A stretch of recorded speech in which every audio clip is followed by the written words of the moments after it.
dalam keadaan sehat, dalam keadaan baik, dalam keadaan lancar, tidak punya masalah, tidak punya apa-apa, diajak bersujud, nikmati sujud, tapi ternyata mereka tidak menggunakan sujud itu dengan baik. Mohon maaf kalau kita duduk menonton TV, berita maupun sinetron, tidak pernah bosan berjam-jam kita di hadapan TV.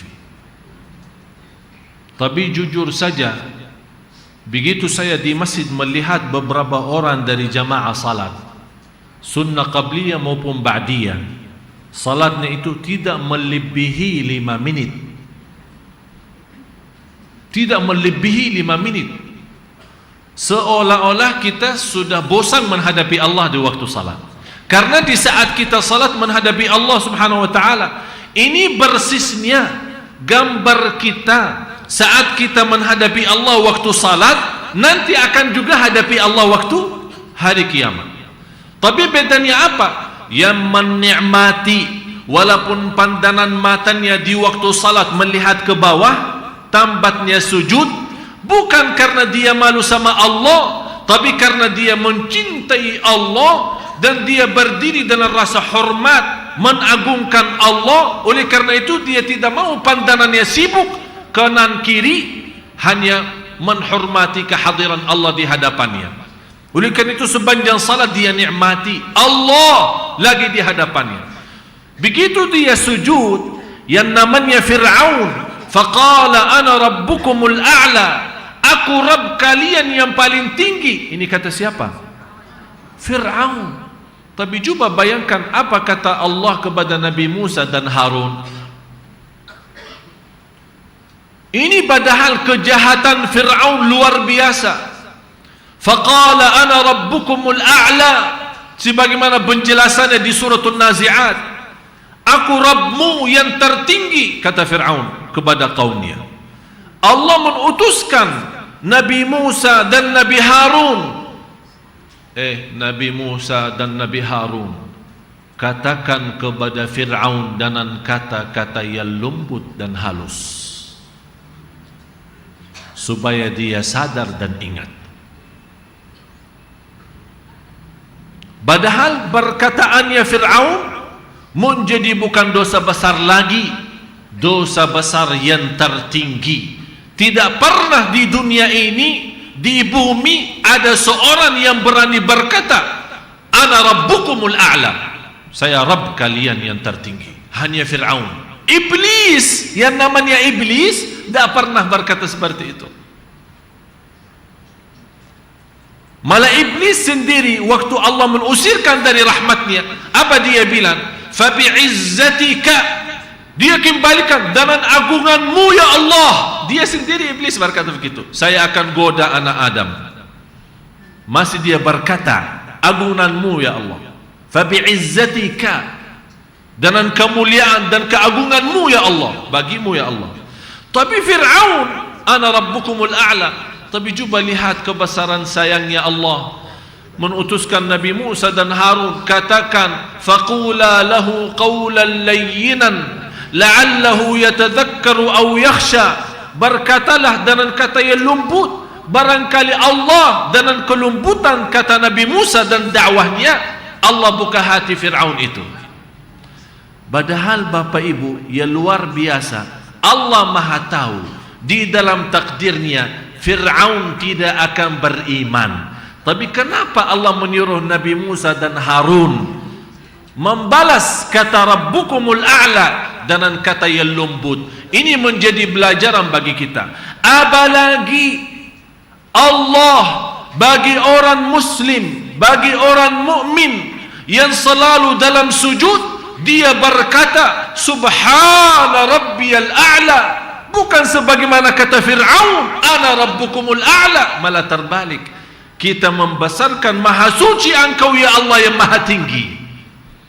Oleh karena itu tidak ada nikmat dalam sebuah ibadah sebagaimana lezatnya sujud. Orang yang tidak bisa merasakan lezatnya sujud, wallahi dia bodoh, belum tahu Apa hakiknya ibadah? Apa hakiknya salat? Sungguh lezatnya sujud menjadi salah satu kenikmatan dan rahasia. Karena Allah memberikan muka yang mulia, tapi kita rindahkan wajah kita karena Allah. Dan di dalam sujud kita sebutkan, Maha suci Engkau ya Allah yang maha tinggi, Subhana rabbiyal a'la. Kalau Allah maha lembut terhadap Fir'aun yang berkata ana rabbukumul a'la, kira-kira Allah bagi siapa yang selalu Subhana rabbiyal a'la? Oleh karena itu, salah satu jalan keluar dari semua kesulitan kesusahan di dunia ini maupun nanti di hari kiamat, sebagaimana ayat tadi surat Ali Imran ayat 30, supaya persoalan kita tidak terbongkar di hadapan Allah. Bapak Ibu, saya nasihati, nikmati sujud di dunia ini. Nikmati sujud supaya kita bisa sujud di hadapan Allah hari kiamat. Kalau bisa nangis setiap sujudnya, jangan berhenti. Sebagaimana kata seorang wanita di zaman Nabi Musa, waktu Nabi Musa menceritakan ada ummah yang akan datang umurnya di antara 60 dan 70. Apa jawabannya seorang ibu itu? Saya akan habiskan 60-70 umurku itu untuk hanya bersujud karena Allah. 60 dia mau habiskan dalam sujud. Malah saya heran, orang lagi salat menghadapi Allah, begitu turunkan kepala, belum sambil menuntuh sajadahnya sudah bangun lagi. Belum menuntuh sajadah dan karpetnya sudah bangun lagi. Seolah-olah dia takut terkotor mukanya, takut gatal wajahnya. Padahal Allah menunggu bisikan doa di saat sujud. Oleh karena itu Rasulullah SAW bersabda di hadis sahih, aqrabu, karena kondisi sujud di dalam salat menjadi yang teragung. Jadi yang teragung di antara berdiri, ruku', duduk, tahiyat, di antara dalam salat yang teragung, yang termulia adalah sujud. Oleh karena itu kata Rasulullah SAW, karena sujud itu agung, kesempatan kita menjadi posisi terdekat kepada Allah, kata Rasulullah, man isi banyak doa. Kenapa isi banyak doa hanya di sujud? Tidak boleh sujud apa doa dalam rukuk. Tidak boleh doa dalam rukuk. Kenapa di dalam sujud? Karena kita sudah bersedia merindahkan wajah kita yang mulia, yang menjadi pandangan yang dilihat oleh miliaran manusia di mana saja kita berada, dan selalu kita jaga kebersihannya. Kita ikhlas dan bersedia merindahkan, menghinakan karena Allah Subhanahu wa ta'ala, dan menaruh, bisa jadi tempat sujud kita belum tentu tempat bersih, belum tentu sajadahnya wangi, bisa jadi di basir, bisa jadi di tangga, bisa jadi di atas asfal, bisa jadi di atas lantai, belum tentu bersih, belum tentu bisa tahan panasnya, belum tentu bisa tahan kalau ada bau-bau yang tidak enak. Tapi kita merasa semua ini tidak ada arti karena kita sudah ikhlas dari awalnya bersujud lillah, dan saya mau nikmati lezat sujud itu. Oleh karena itu diberikan kesempatan, kalau sudah mulai menikmati rasa sujud karena Allah, berbanyalah doa. Karena doa di dalam sujud, anda dalam kesempatan terdekat kepada Allah, berdoalah di situ. Doa di antara doa itu, ya Allah, persoalan saya yang Engkau tahu, yang sudah saya sembunyikan dari mata-mata manusia, tapi Engkau hanya yang maha melihat.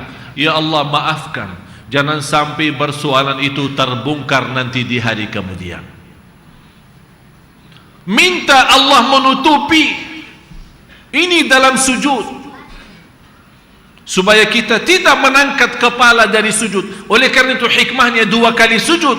Begitu kita belum puas, begitu kita sudah mulai muncul rasa lezatnya sujud, Allah kasih kesempatan, jangan takut, masih mau nikmat ya, sujud lagi. Subhanallah. Tertumpah semua masalah dan semua kotoran, semua soalan dalam sujud. Oleh karena itu, bahagia seorang yang begitu angkat kepala dari sujud yang kedua, malah mukanya sudah mulai bersinar.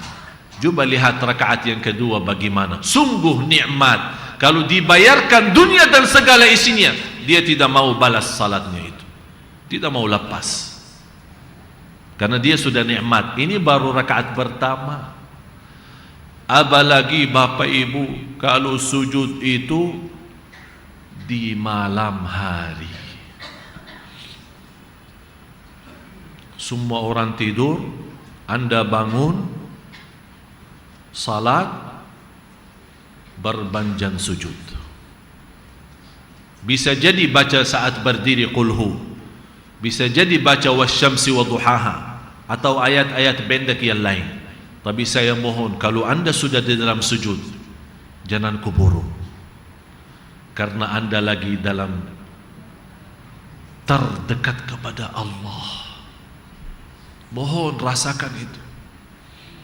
Kalau kita dalam kesempatan menghadapi seorang mulia, kita memanfaatkan setitik-titiknya supaya kita bisa ambil apa-apa segala hajat kita. Ini Allah yang maha segala-galanya. Apalagi di malam hari, orang tinggalkan enaknya tidur, dia mau nikmati sujud. Seolah dia memberikan tahu kepada Allah, ya Allah, terima kasih atas nikmat tidur itu, tapi bagi saya lebih nikmat adalah sujud kepadamu. Kita tunjukkan itu.